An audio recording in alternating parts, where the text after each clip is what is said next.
ஆரம்ப நிலைகளில், அதாவது 1989வது வருடம் ஞானகுரு அவர்கள் 10 மகரிஷிகளை பற்றி பல உபதேச உணர்வுகளை நமக்கு கொடுத்திருந்தார்கள்.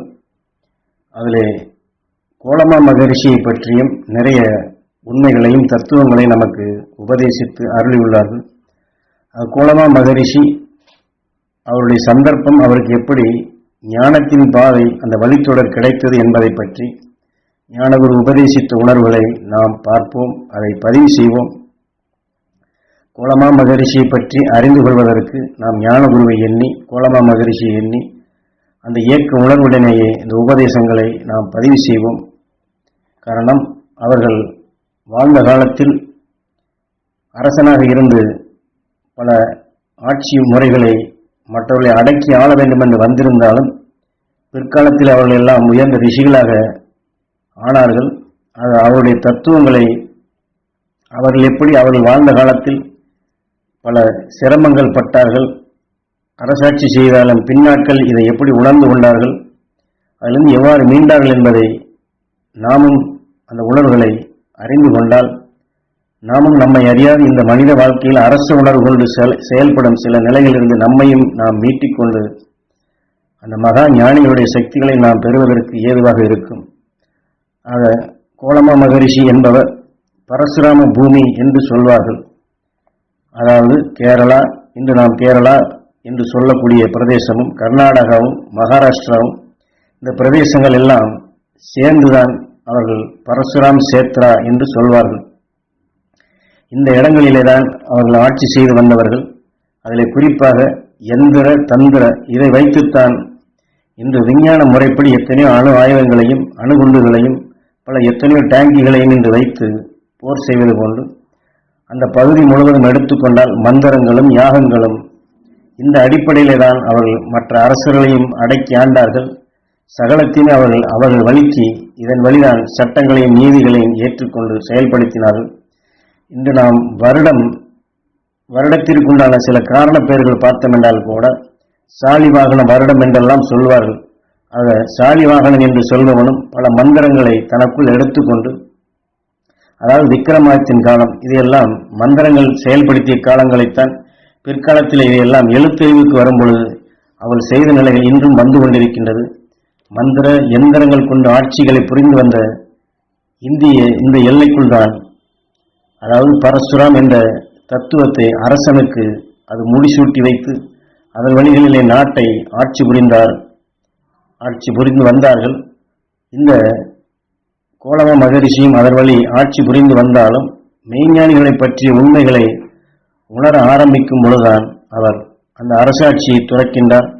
அரசை துறந்து எந்தெந்த வழிகளிலே அவர்கள் ஆட்சி புரிய வேண்டும் என்று சொன்னார்களோ அதையெல்லாம் செய்தாலும் கூட அவருக்கு பிறந்த மக்களே எதிர்நிலையாக அவருக்கு திரும்பி ஒருவருக்கொருவர் போர் செய்து இவன் காக்க வந்த அரசனையும் அந்த முழுமை நிலைகள் செயல்படுத்த முடியாதபடி, உண்மைகள் புரிய முடியாத நிலைகள் தத்தளிக்கும் நேரத்தில்தான் கோலமா மகரிஷி என்று பின்னாட்கள் பெயர் வந்த அந்த அரசன் சிந்திக்க தொடங்குகின்றான்.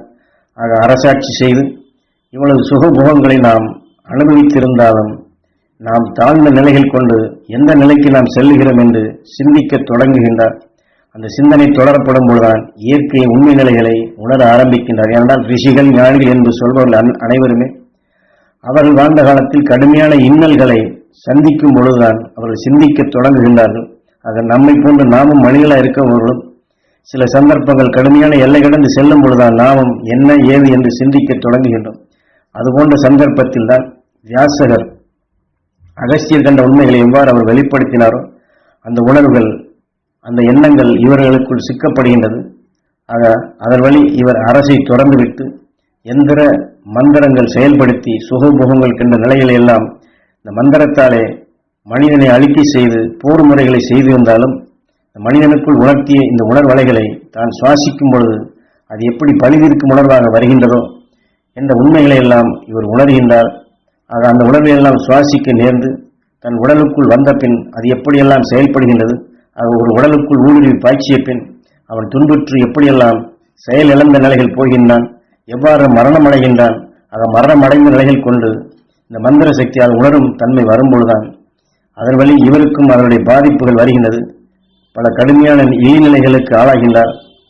அந்த உணர்வுகள் பதிவு செய்த நிலைகள் மந்திர சக்திகள் இயக்கி மற்றவரை துன்புறுத்தினாலும் அந்த உணர்வின் அலைகள் அங்கே பதிவு செய்து அங்கே வீழ்த்தாட்டிய உணர்வலைகள் இறந்த பின் யார் இந்த மந்திர தந்திரங்களை செய்து துன்புறுத்தினாலோ சித்திரவதைக்குள்ளாக்கினார்களோ அவர்களையும் சாடும் நிலைகளாக அது வருகின்றது. ஆக தான் செய்த மந்திர நிலைகளை தனக்கு எதிராக திரும்பும் நிலையிலிருந்து தப்புவதற்காக அதே மந்திர தந்திரங்களால் அவர் தற்காத்துக் கொள்ளும் நிலைகளுக்கு வந்தாலும் அவர் முடியாது, பல சிரமங்கள் படுகின்றார். கர்நாடகாவில் கொல்லூருக்கு பக்கம் குடசாஸ்திரி என்ற ஒரு மலையும் உண்டு.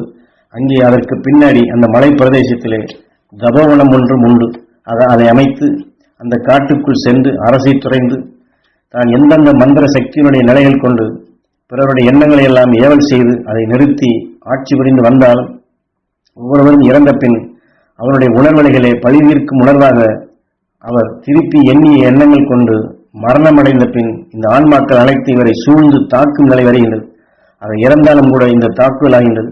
எந்தெந்த மந்திர மற்ற நிலைகளை இவர் செய்தாரோ அவர்கள் எல்லாம் இறந்த பின் இவனுடைய உணர்வே அவன் உடலில் விளைந்து அதே உணர்வின் தன்மை இவன் இறந்த பின் அதே உணர்வின் அலைகள் இவனை சூழ்கின்றது. அதாவது ஒரு மானை புலி கொடூரமாக அது தன் உணவுக்காக வேண்டி கொடூரமாக தாக்கினாலும் புலியை உற்று பார்த்த மானினுடைய வீரிய உணர்வுகள் புலியின் உடலுக்குள் சென்று அது புலியாக அதனுடைய உணர்வை கவர்ந்து அந்த வியூகத்தை தவிர்த்து அதற்குள் செல்வது போன்றுதான் இவர் எந்த மந்திர ஒளிகள் கொண்டு எந்திர ஒளிகள் கொண்டு மற்றவர்களை தாக்க வேண்டும், மற்றவர்களை அடக்க வேண்டும், மற்றவர்களை அவர் கொடுமைப்படுத்த வேண்டும், மற்றவர்களை தனக்கு கீழ் அடிபணியை செய்ய வேண்டும் என்று எந்த உணர்வின் நிலையில் கொண்டு பாய்ச்சினாரோ அதுவே அவர்களுக்குள் விளைந்து அவர்களும் கடுமையான நிலையில் கொண்டு இவரை எதிர்த்து தாக்கும் நிலைகள் கொண்டு உடலை விட்டு பிரிந்தாலும் அந்த உணர்வின் தன்மை இவருடைய உடலுக்குள் வியூகத்தை தவிர்த்து இவரை அது கொடுமைப்படுத்தும் நிலையாக இவரை சூழ்ந்து வருகின்றது. இன்று உதாரணமாக நாம் ஒருவரை சாபமிட்டு விடலாம், நீ தொலைந்து போவாய் என்றெல்லாம் கூட சொன்னாலும் கூட அதே உணர்வு நம் உடலிலும் வளரத்தான் தொடங்கும். அது அவன் உடலிலும் வளரும். நான் இறந்த பின் அவன் உயிருடன் இருந்தால் அவன் உடலுக்குள் என் ஆன்மா சென்றுவிடும், அல்லது அவன் இறந்து நான் உயிருடன் இருந்தால் அவன் உயிர் என்னிடம் வந்துவிடும். ஏனென்றால் இந்த உணர்வின் தன்மைதான் பழிதிருக்கும் படலங்கள் என்று சொல்வது. அது தொலைந்து போ என்று சொல்லக்கூடிய உணர்வு, அந்த தொலைந்து போகும் உணர்வை எடுத்துத்தான் சொல்லுகின்றோம். அந்த உணர்வு அங்கே தொலைந்து போனாலும் தொலைந்து போன உணர்வு நம்மையும் தொலைந்து போகச் செய்கின்றது என்ற ஒரு தத்துவத்தை தான் இங்கே ஞானவர் நமக்கு எடுத்துக்காட்டி இந்த அடிப்படையில் நான் கோலமா மகரிஷி அவர் செலுத்திய நிலையில் கொண்டு தன்னையே அது தாக்குகிறது என்பதை அறிந்து உணரக்கூடிய வாய்ப்புகள் அவருக்கு வருகின்றது. அது தனக்குள் உணர்ந்தறிந்த அந்த ரிஷி ஒரு உடலுக்குள் பாயும் உணர்வின் தன்மையை அறிந்து உணர்கின்றார்.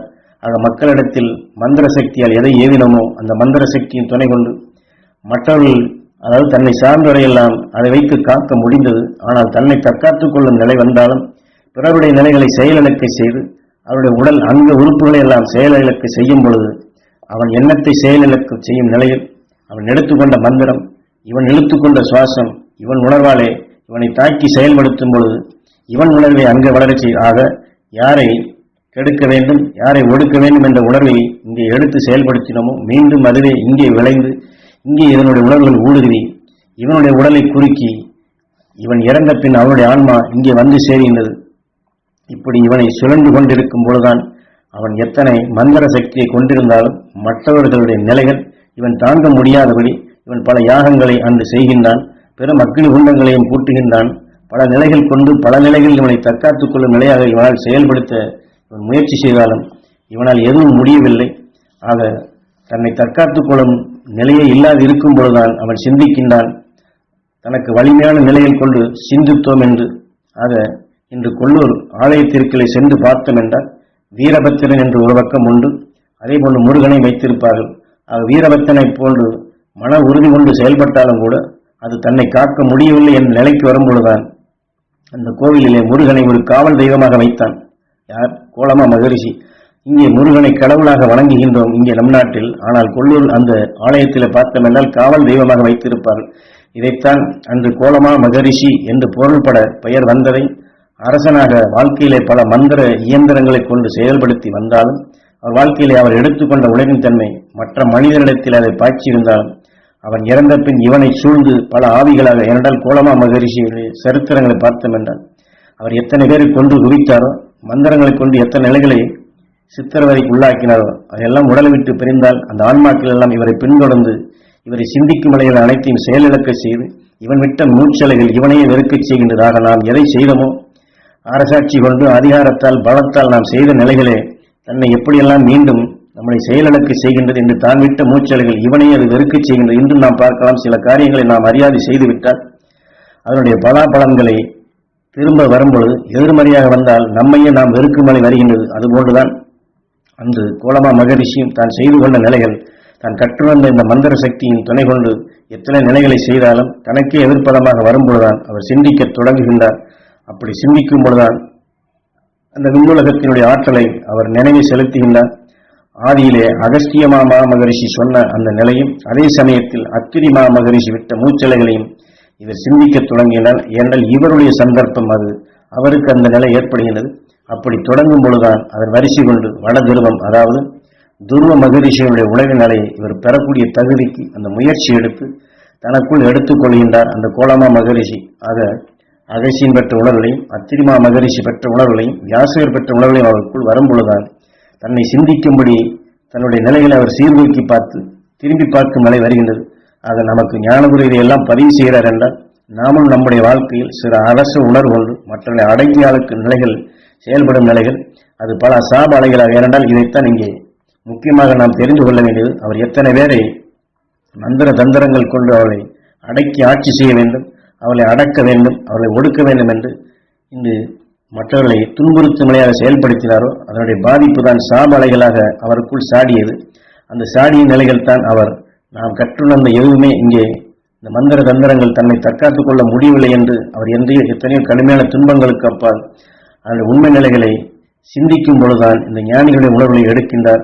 அதைத்தான் ஞானகுரு நமக்கு இங்கே சுட்டிக்காட்டி நாமும் இந்த மனித வாழ்க்கையில் நம்மை அறியாது வரக்கூடிய இது போன்ற சாபலைகள் தீய அலைகள் இதையெல்லாம் நாம் உள்பொருளை அந்த மகரிஷி எப்படி உணர்ந்தாரோ அதை போன்று நாமும் உணர்ந்து இதை போன்ற தீமையான நிலையிலிருந்து நாமும் விடுபட்டு பழக வேண்டும், சாபாலையிலிருந்து நாம் விடுபட வேண்டும் என்பதற்குத்தான் கோலமா மகரிஷியுடைய அவர் ஆதிகால அவருடைய சரித்திரத்திலே அவருடைய நிலையில் எப்படி அரசாட்சியிலிருந்து அவர் வீழ்ந்தார், அரசாட்சி எவ்வாறு துறந்தார், ஆனாலும் அவர் தவ வலிமை பெற்று உண்மைகளை உணர வேண்டும் என்று முயற்சித்தாலும் அவரால் முடியாதபடி எப்படி அவருடைய நிலைகள் கடைசியில் உடலை விட்டு பிரியும் நிலை வருகிறது என்பதை உணர்ந்து ஆக நாம் இந்த வாழ்க்கையில் நாமும் நம்மை அறியாது இது போன்ற இருள் சூழும் நிலையிலிருந்து விடுபடுவதற்குத்தான் அந்த ரிஷியுடைய உணர்வுகளை ஞானகுரு அவர்கள் நமக்கு தெளிவாக்குகின்றார்கள். ஆக இந்த உண்மையின் உணர்ந்து நாம் அந்த மகரிஷி பெற்ற உயர்ந்த உணர்வுகளை நாமும் பெறுவோம்.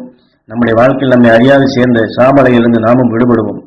ஓம் ஈஸ்வரா குருதேவா கோலமா மகரிஷியுடைய அருள்சக்தி நாங்கள் அனைவரும் பெற அருள்வாய் ஈஸ்வரா குருதேவா. ஓம் ஈஸ்வரா குருதேவா.